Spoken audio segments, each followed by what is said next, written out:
The rains came, bringing the worst flooding Pakistan had seen in years. The hardest hit regions, Khyber Pakhtunkhwa, Balochistan, and the eastern Punjab. The authorities say that over 1,400 people have died, and millions have had to move to higher ground to escape the rising waters.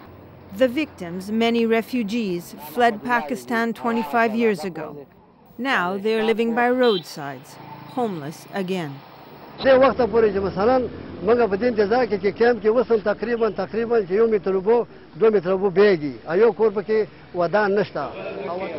UNHCR distributed over 6,000 tents and 2,000 essential items to some of the worst affected families.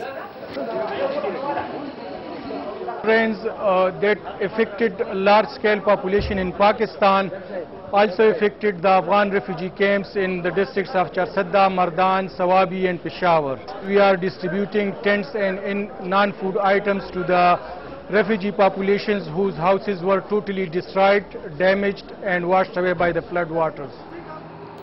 The floods have washed away roads and scores of bridges, making access to those in need difficult. This Pakistani family was stranded on the roof of their home until they were rescued by boat.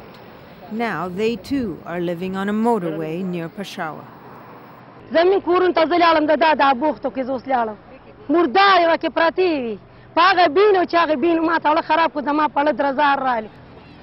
Many victims tell a similar story.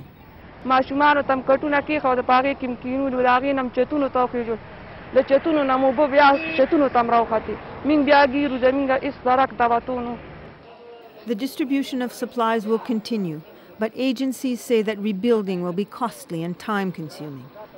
And they worry that the devastation could spread as the rains move south.